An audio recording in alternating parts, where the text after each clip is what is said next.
Black Op mercenaries to destabilize her competition. Seraph Industries was at the top of her list. To prove this, I needed to get inside TYM and grab a surveillance hologram off a server. I suspected Van Bruggen was hiding something when he told me this, but nothing could have prepared me for what I saw. Megan wasn't dead. She and her 4 best researchers had been kidnapped, spirited away somewhere while their kidnappers made it look like they were dead. Desperate to learn more, I confronted Zhao in her penthouse. She claimed to be a pawn in a bigger plan, and hinted at a group so powerful it controlled global interests at a whim. Then she slipped into a panic room and hit the alarm, forcing me to make a very quick exit. I figured Zhao was lying, but part of her confession made sense. David Seraph had been worried about his people. So worried, he'd required all of them to have subdermal locator devices surgically implanted. The GPLs would have been broadcasting the day of the attack. But Zhao said a single call to Picus, the world's leader in global 24-hour satellite news, had turned those signals off. I needed to fly to Picus headquarters in Montreal if I wanted to learn more.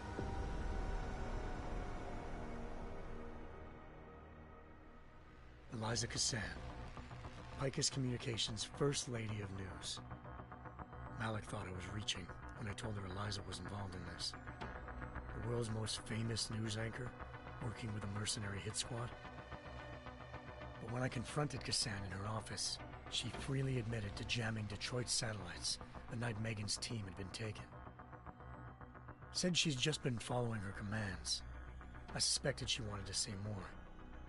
But Black Op mercenaries showed up looking to shut us both down. And just like that, the Eliza I'd been talking to disappeared.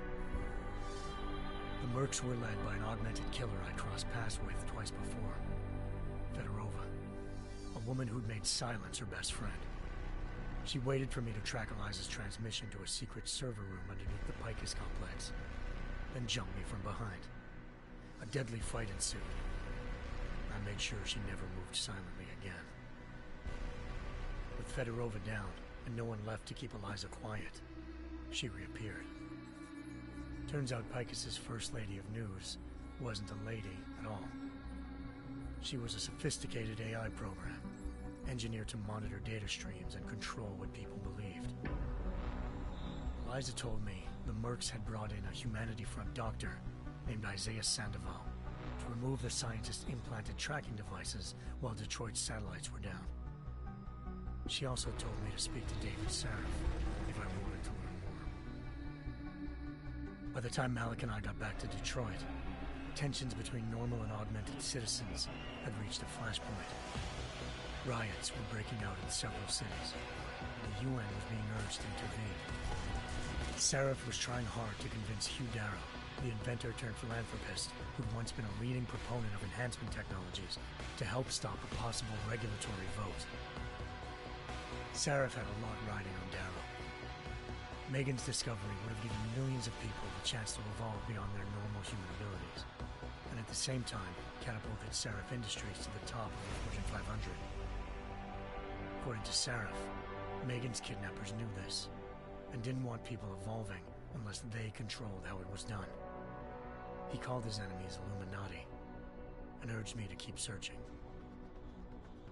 Determined to do so, I tracked down Sandoval via America's most outspoken augmentation opponent, Bill Taggart, Sandoval's boss and founder of Humanity Front. Sandoval admitted to operating on Megan's team when I confronted him, but said he hadn't removed their GPLs. He'd merely switched them to a different frequency. Pritchard was able to trace one of the signals to China. Malik and I immediately took off in pursuit. Unfortunately, the Illuminati were one step ahead.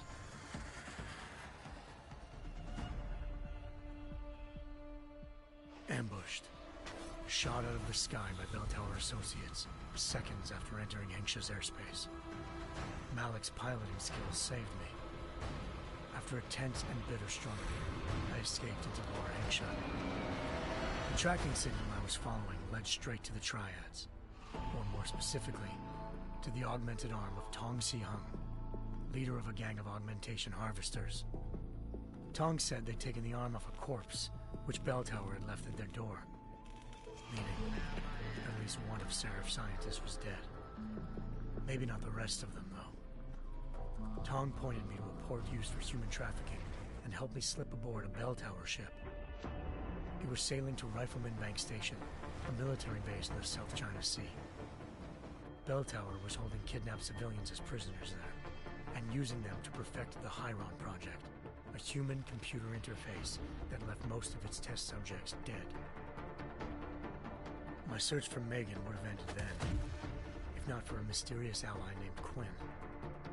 In exchange for my help exposing Bell Tower, he slipped me aboard a second ship headed to Singapore, and an Illuminati-run biotech facility called Omega Ranch. 3 of Seraph's scientists were there, forced by their captors to create a technology capable of remotely shutting down augmented abilities. Thanks to an emergency recall notice issued by the World Health Organization, millions of people all over the world already had the biochip installed. With the help of the scientists, I tracked Megan to a private section of the ranch. There, I ran into Yaron Namir, the walking tank who'd put a bullet in my brain the first time we met. He'd teamed up with Zhao and was hoping to catch me off guard. But their little ambush didn't work. I found Megan in a suite belonging to Hugh Darrow, the billionaire philanthropist who'd Seraph had called on for help. Darrow had convinced her to go along with the biochip plan by promising to sabotage the tech. As she was explaining this, Darrow appeared in a global broadcast, telling the world that augmentations would be the death of mankind. Then he activated the biochips to prove his point.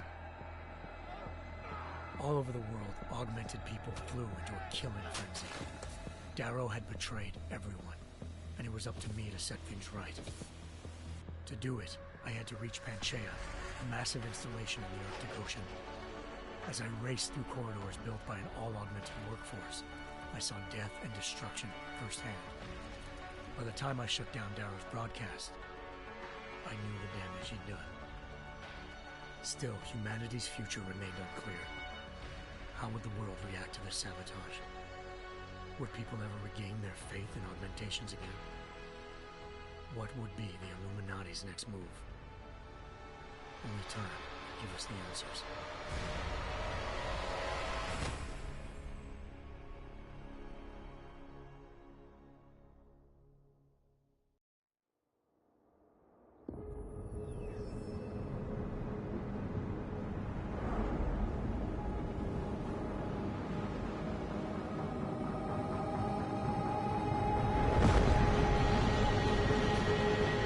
I once thought I could save the world. Now look at it.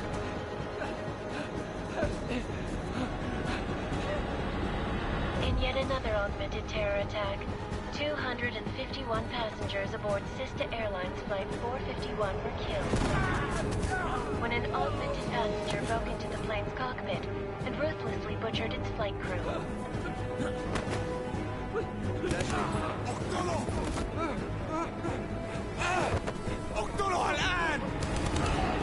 Details recovered from the black box recorder suggest that the man may have been suffering flashbacks to the AUG incident. That horrible day 2 years ago when augmented people all over the world flew into a psychotic killing spree, causing the greatest loss of life in recent history. Sometimes, you just have to let go. And embrace what you've become. Not gonna go all wonky on us now, Hansa, are ya? Well, if I do, McCready, I guarantee you'll never see it coming. Agent Jensen! Am I gonna have a problem with you? No, sir. No reason to assume you would. Good. Because you are the only augmented operative on this team, and I intend to make good use of you. Listen up, all of you. We got a sandstorm barreling down our ass and we can't afford to make mistakes. We're going after this man, an arms dealer named Shepard. He's ex-Bell Tower, one of the Special Forces commanders who disappeared during the incident. And he's come out of hiding. That cannot be good. It's not. He's selling weapons and military-grade augments to terrorists. This is Iran Singh, the undercover agent who lured Shepard out of his hole. Best you see Interpol's got. For 3 years he's worked hard to get in tight with the Jinn, an Iraqi smuggling cartel that's infected the Eastern Hemisphere like a plague. Last week, our arms dealer sent a message to the Jinn, offering to sell them a shitload of black market merchandise dirt cheap. They told Singh to handle the buy. They're not gonna like it when Interpol disrupts their party. Singh's cover really that good? It is right now. We need to keep it that way. This is where the deal's going down. A half-finished high-rise hotel that's been abandoned ever since the incident. It's not a pretty picture inside. Let me guess. Most of the laborers were augmented with heavy-duty industrial rigs. So when the incident hit, and they all went schizo, things got gruesome real fast. And no one, except for some homeless junkies, have been inside the place ever since. So what's the plan, Director? Singh's meeting Shepard on the ground floor, inside the hotel's main atrium. He sent the bulk of his Jinn crew to the penthouse levels to secure a vantage point. I want McCready's team to take up positions overlooking the atrium and make the arrest. Jensen, you're going in solo from the roof. My objectives? Keep the Jinn from joining the party. As far as we can tell, only one route connects the atrium to the penthouse level, a halfway decent elevator shaft. Here. I want you to block access to it. Fine. Just cut me loose. Do you plan on relying solely on your augments for this one? I'd recommend taking a little hardware, just to be sure.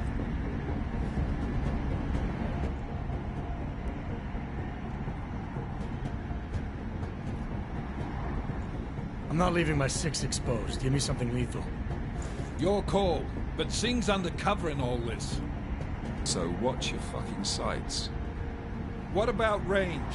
There's lots of wide spaces and high ceilings in there, but a number of tight and constrained rooms too. So it's a crapshoot, really.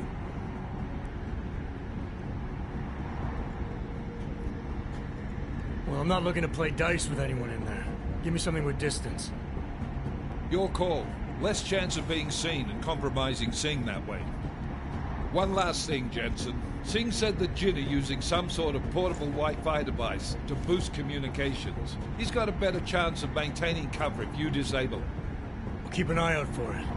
But aren't we on the clock here? You said there's a sandstorm moving in. There is, and we got the intel on this mission at the very last minute. So we're scrambling a little. If it comes to it, your #1 priority is keeping the Jinn out of that atrium. Copy that. Time to put away your happy thoughts, gentlemen. We're approaching the target building. You're up first, Jensen. Let's do this. Task Force Action. This is Knife Leader. Engage Hush drives and descend to Angels 1-5.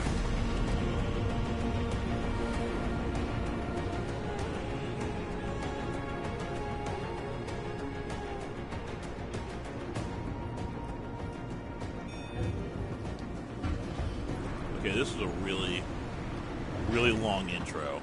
I've been sitting here for at least 20 minutes now, and this game is still not started yet. I didn't play the other Deus Ex game on 360 when it came out. My friends would say you had to like do a bunch of stealth stuff, but to be honest, this guy looks like a huge. I hope the gameplay is fun, because so far this sucks. This is 14 minutes so far. I'm watching the elapsed time on the on-air thing. 14 minutes so far. Nothing. Team leader, this is Jensen. I'm on the roof. Solid copy. Move into the building. The access route you need to block is at the far end of the penthouses. And keep in mind, the direct route might not be the easiest one. Roger that. McCready will advise once his team is on the ground. Miller out.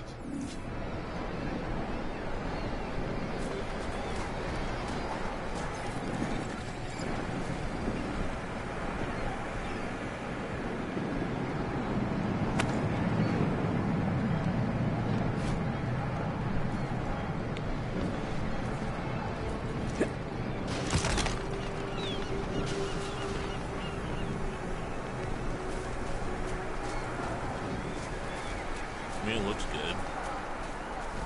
It's probably gonna be easy-ish. I don't plan on being stealth at all. I'm just gonna go in here and shoot stuff.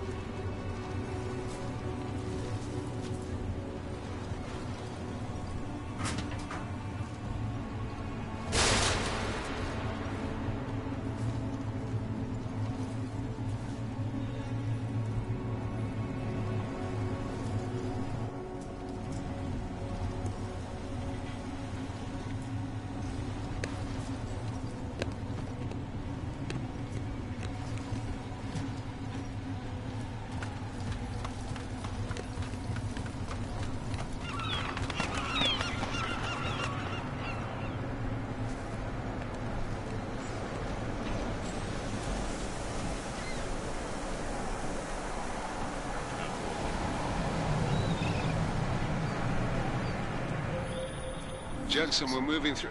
Oh, fuck! What's wrong? The Gen have got a few Jennies do up the and running. controller, dude. Gonna have to hack keypads. Fucking A. Should enjoy it, McCready. They have colors and shapes. Just remember, I red meant means to like bad. talk into Fuck it too. you. Dude said fuck you.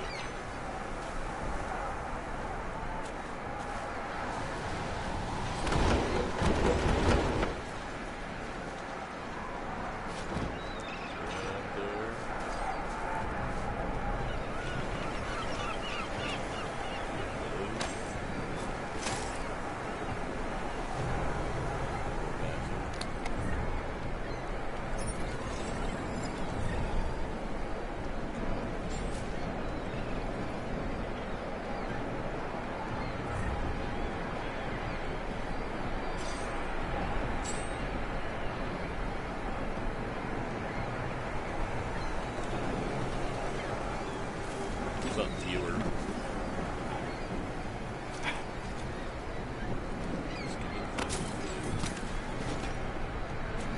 Okay, so whoever you are, so far this game is stupid as hell.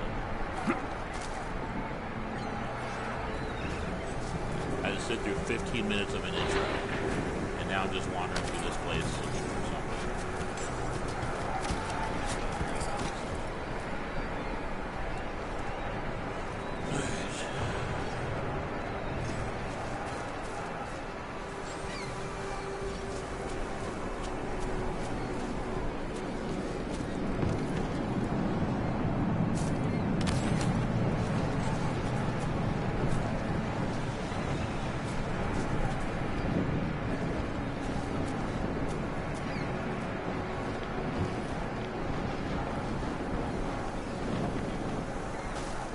Still, no action.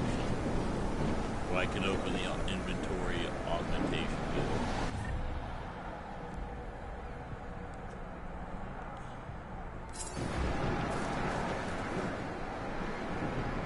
I want to.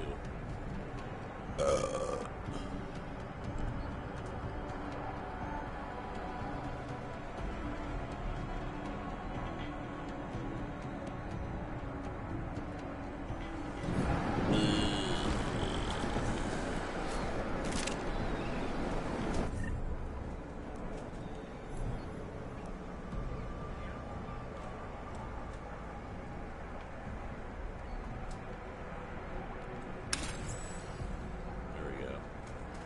Be quiet over there.